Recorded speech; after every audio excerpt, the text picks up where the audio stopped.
To speak to the bill, Chair recognizes Representative Aiyash. Thank you, Mr. Speaker. The American experiment is one of the greatest ideas the world has ever known. It has built a country that's ushered in religious pluralism, tolerance, ingenuity, and a democratic republic that inspires the entire world.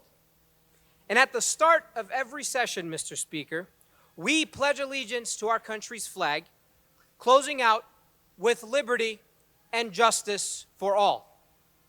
Liberty and justice for all.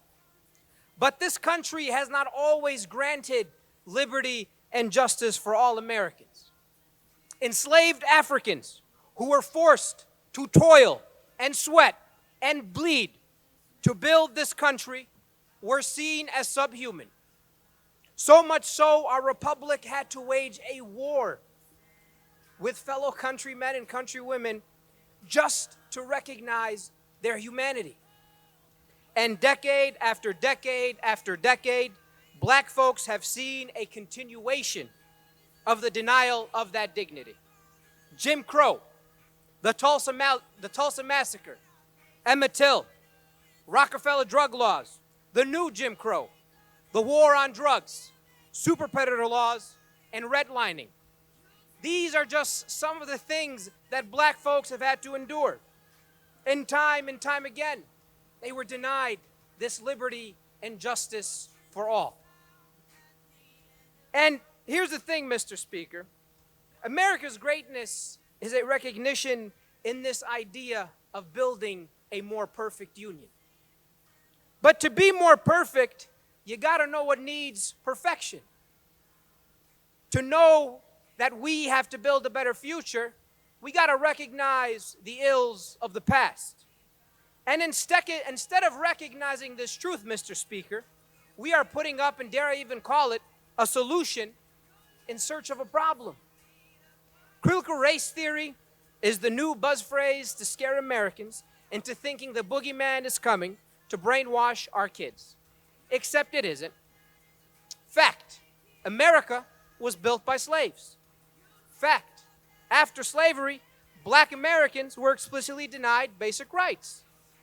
Fact, when their rights weren't denied explicitly, laws were set up to systematically deny black folks opportunities and basic rights in this country. These are not opinions. This is not a theory. These are facts. Mr. Speaker, one of our colleagues argued that no one should be made to feel inferior. And you know what? I agree. They're right. But facts are facts. And if it makes you uncomfortable, so be it. But that doesn't change the fact. For example, because of my genetics, I'm likely to lose hair. It makes me uncomfortable, but it's a fact.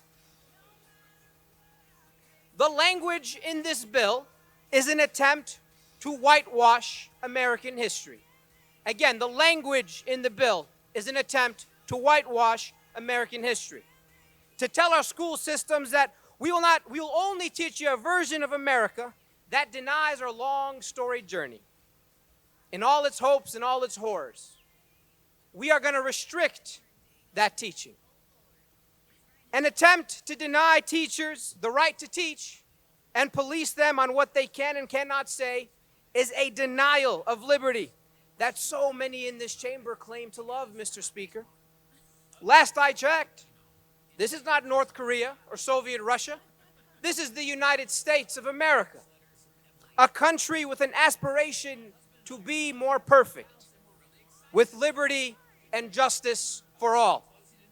Unfortunately, this bill does nothing but continue to add to the dark stain of racism in America. Vote no.